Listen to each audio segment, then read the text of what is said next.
Book of Heaven, Volume 16, 24th to the 29th of May 1924. Page 134 to 138.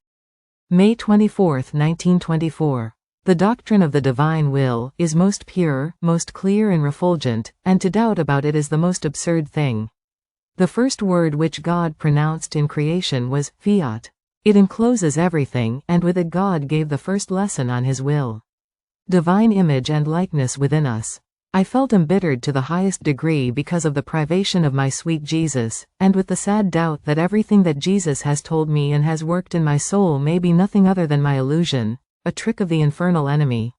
I said to myself, if I were allowed and if all the writings were in my hands and in my power, oh, how gladly I would burn them all up.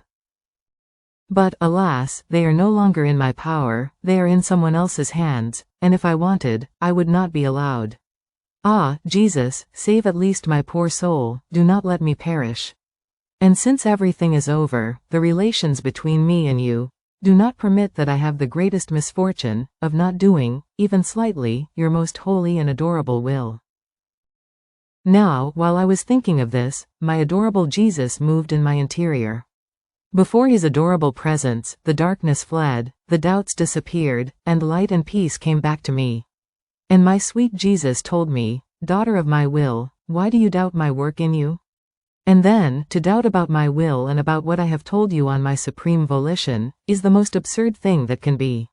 The doctrine of my will is more than crystal clear water taken at limpid fount of my divinity. It is more than a refulgent sun which illuminates and warms.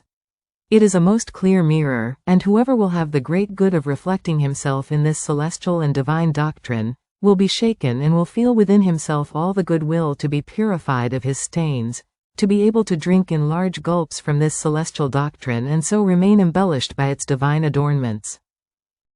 You must know the cause, the reason why the divine wisdom and omnipotence wanted to pronounce the fiat in creation. It could have created all things without saying a word, but since it wanted His will to breathe over all things, and these things to receive the virtue and the goods it contains, it pronounced the fiat.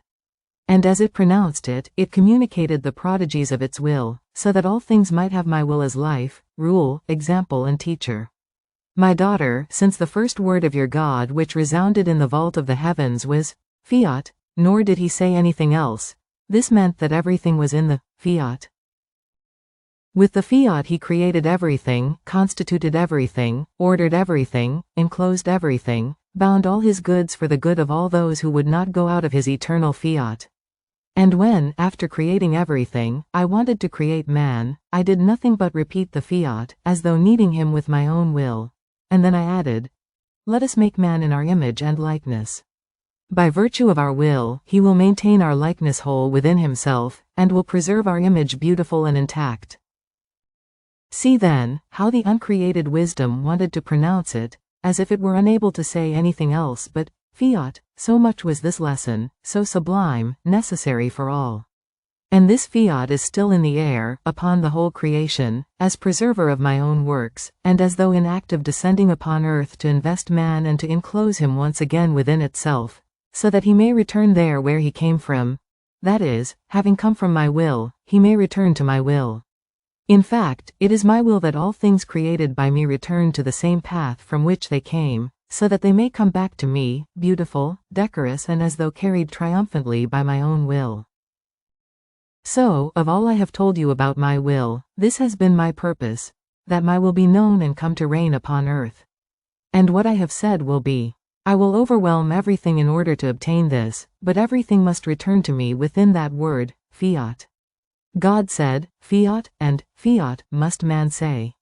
In all his things he will have nothing but the echo of my fiat, the mark of my fiat, the works of my fiat, in order to give the goods which my will contains. In this way, I will obtain the complete fulfillment of all creation. This is why I began the work of making known the effects, the value, the goods, the sublime things which my will contains, and how the soul, following the same road as my fiat, will remain so sublimated, divinized, sanctified, enriched, as to astonish heaven and earth at the sight of the portent of my fiat operating in the creature. Because by virtue of my will, I will unleash new graces, never given before, more refulgent light, and unheard of portents, never seen before. I act like a teacher when he teaches the sciences he knows to his disciple. If he teaches to his disciple, it is because he wants to make of him another teacher like himself. So I do. If my sublime lesson was my first word, fiat, the prayer I taught was the fiat, on earth as it is in heaven. Now, the fact that I moved on to give you more diffuse, more clear, more sublime lessons about my will, is because I want the disciple not only to acquire its science, but becoming a master, to teach it to others, and not only this, but to acquire all my properties and my goods, my joys and my own happiness. Therefore, be attentive and faithful to my teachings, and never move from my will. May 29, 1924. The ascension of Jesus was the greatest sorrow of the apostles. Pain for love of Jesus forms all the good of Jesus. The throne and the kingdom of the divine will in Luisa could be established only upon a divine pain, the continuous loss of Jesus.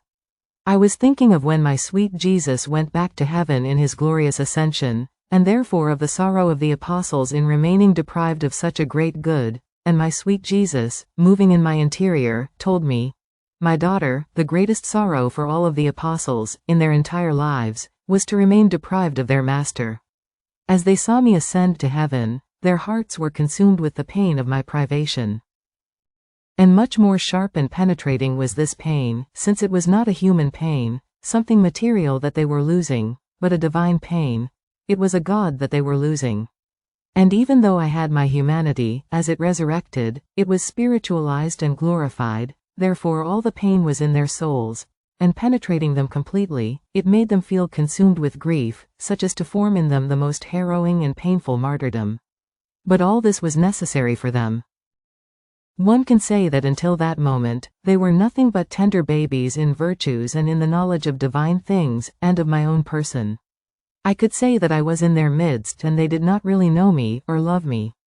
But when they saw me ascend into heaven, the pain of losing me tore the veil, and they recognized me with so much certainty as the true Son of God, that the intense sorrow of no longer seeing me in their midst delivered firmness in good and strength to suffer anything for love of the one whom they had lost. It delivered the light of divine science, it removed the swaddling clothes of their childhood, and formed them as intrepid men, no longer fearful, but courageous. The pain transformed them and formed in them the true character of apostles. What I could not obtain with my presence, I obtained with the pain of my privation. Now, my daughter, a little lesson for you. Your life can be called a continuous pain of losing me and a continuous joy of acquiring me. But between the pain of the loss and the joy of acquiring me, how many surprises have I not made you? How many things have I not told you? It was pain and the painful martyrdom of losing me to prepare you and dispose you to hear the sublime lessons on my will. In fact, how many times it seemed to you that you had lost me, and while you were immersed in your harrowing pain, I would come back to you with one of the most beautiful lessons on my will, and I would make the new joy of gaining me come back, to dispose you once again to the piercing pain of my absence? I can say that the pain of remaining deprived of me has delivered within you the effects, the value, the knowledges, the foundation of my will. It was necessary that I behave with you in this way, that is, coming to you very often, and leaving you prey to the pain of being deprived of me. Since I had established that I would manifest to you, in a way all special, many things about my will, I had to leave you prey to a continuous divine pain, because my will is divine, and only upon a divine pain could it establish its throne and lay its dominion. And assuming the attitude of a master, I communicated the knowledge of my will, as much as it is possible to a creature. Many will be amazed in hearing of the continuous visits I made to you, which I have not done with others, and of your continuous pain of my privation. If you had not seen me so many times, you would not have known me or loved me so much, because each one of my visits brings an additional knowledge of me and a new love, and the more the soul knows me and loves me, the more her pain is redoubled. And in coming, I kept provoking your pain more intensely, because I want my will not to lack the noble courting of pain, which makes the soul firm and strong, such that my will is able to form my stable dwelling in her, and to give her new and continuous lessons on my will. Therefore, I repeat it to you, let me do and trust me.